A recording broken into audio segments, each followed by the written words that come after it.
So most of what you hear about the city of Houston is either something promotional, talking about the rodeo, the museums, the medical center, the restaurants, the jobs, and everything this part of Texas has to offer. Or you hear the other side, you hear about the traffic, the heat, the humidity, the storm, flooding, and all the things that make people wonder, is Houston really the right place for us? But as someone who has lived in this area for over 30 years, I've raised my family here, I've taught here for 30 years, and I've helped over 100 families relocate to this area, I wanted to give you a realistic representation of what living in Houston area is really like. It's a great area with ups and downs and good and bad, just like anywhere. No place has it all. So in today's video, I want to go over what it's really like living in Houston and the surrounding areas, especially if you're relocating here, downsizing, or trying to figure out which community actually fits your lifestyle.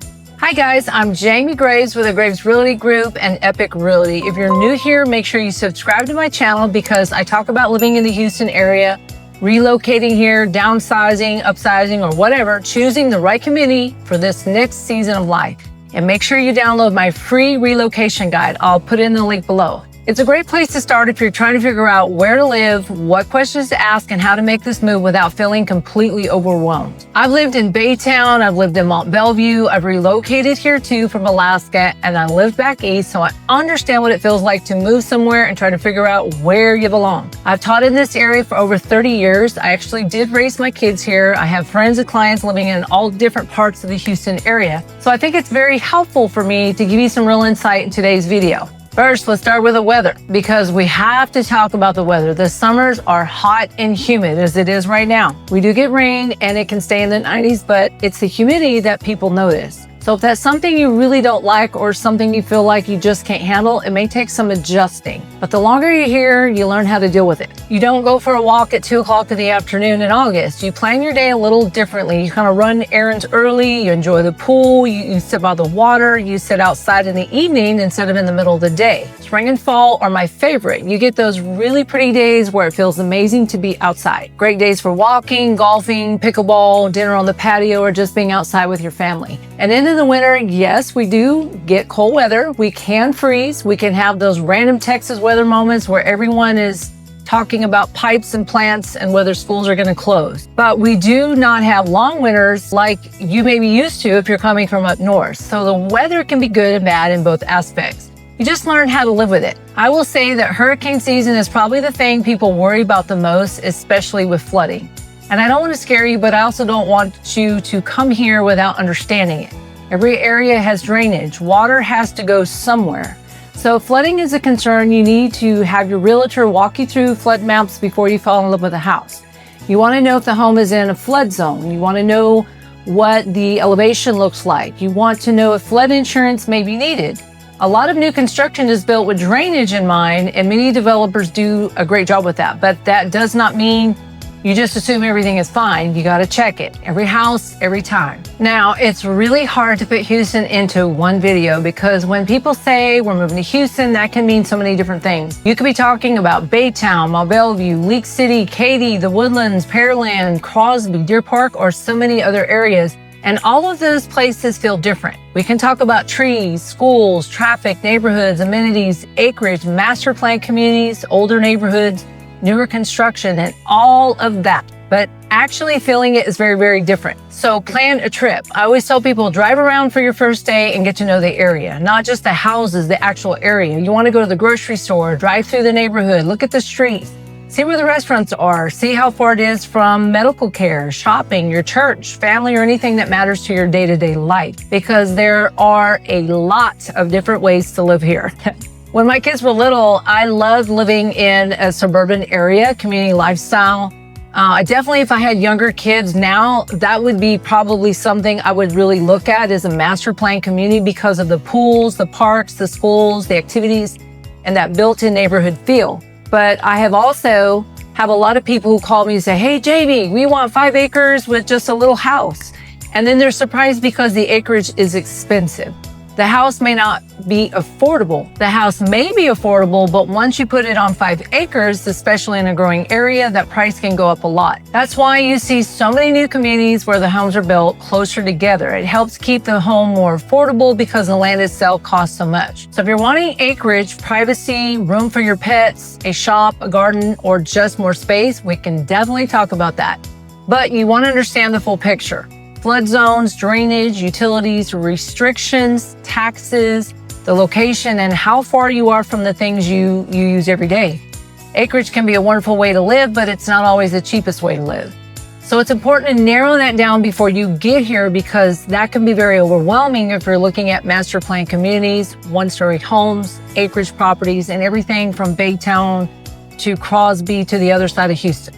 And that is why it's important for you to narrow down the lifestyle first.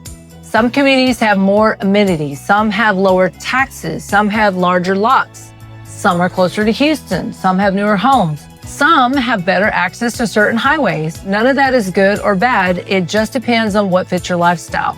So if you're relocating here, I don't want you to pick a house online because the pictures look pretty. A beautiful home in the wrong area can still feel wrong. That's why my process is lifestyle first, then the house. Now let's talk about affordability. This is a big reason people move to the Texas area and in Houston in particular. When I talk to people about relocating from places like California, New York, Chicago, Alaska, or even some parts back east, many of them are surprised by what their money can buy here. They walk into a home and say, I can't believe we get this much space, this layout, or this quality for this price. And that is a huge draw. I want to be realistic. It's not just about the price of the house. You got to look at the property taxes, insurance, HOA fees, flood insurance if it applies, and the full monthly payment. Texas does not have state income tax, which a lot of people love, but we do have property taxes, and those can vary a lot depending on where you live. Some older areas may have lower tax rates. Some newer master plan communities have really high tax rates because of MUD taxes or other district taxes. So when you're comparing homes, don't just compare the sales price. A $500,000 house in one neighborhood may have a very different monthly payment than a $500,000 house in another neighborhood. And that catches people off guard all the time. Another thing that catches newcomers off guard is traffic. Houston traffic can be a lot, but it's very specific to where you live and where you're going. If you work from home and you're retired, your experience is going to be very different from someone commuting into Houston every day during rush hour.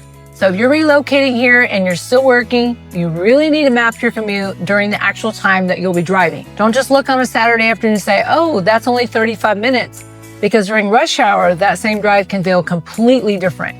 That's why I always ask about lifestyle. Where are you going to work? Where do you want to shop? Where are your doctors? Where's your family?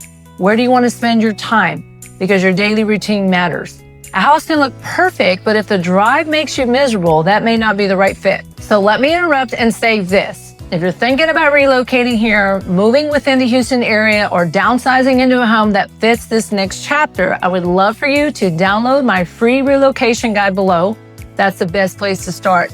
And if you're ready, you can also reach out to me directly. We can talk through your timeline, your budget, what area you're considering, and whether you want a 1-story or 2-story, whether you have a house to sell, whether you need a lender, and what kind of lifestyle you really want to create. Because the more I understand your situation, the better I can help you. So people may say, with the heat, the traffic, the flooding concerns, and the property taxes, why do people still choose Houston? And I'll tell you. First, opportunity. There's so much opportunity here: jobs, healthcare, energy, small businesses, education, construction, entrepreneurship, and growth. People move here for work. They move here for family. They move here for affordability. They move here because they want more space and better lifestyle. The second thing is the people. There are so many genuine, friendly, welcoming people here. That is one thing I have always loved about this area. I raised my family here. I taught here. I built a lot of relationships here.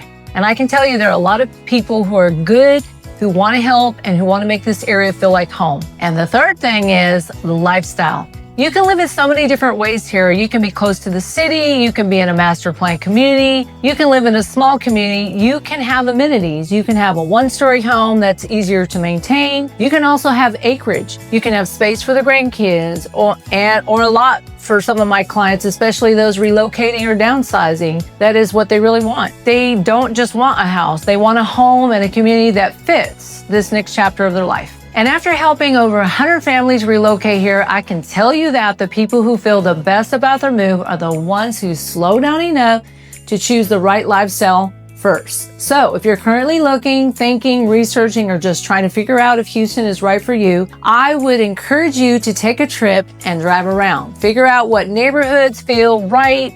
You can tell a lot by driving through the area. Sometimes you'll pull in and immediately say, oh, I love this. And sometimes you'll know right away, no, this is not for us. And that is totally okay. That's part of the process. Once we narrow down the areas that fit you best, then we can start looking at homes within those communities. So I hope this video was helpful and gave you a realistic perspective of what the Houston area has to offer. Again, I'm Jamie Graves with the Graves Realty Group and Epic Realty. Make sure you subscribe to my channel for more videos about living in Houston, relocating here, downsizing, and choosing the right community. Download my free relocation guide, and when you're ready, call me, text me, or fill out the form so we can walk through your next move. I'm always here to answer questions or do whatever I can do to make this transition easier for you.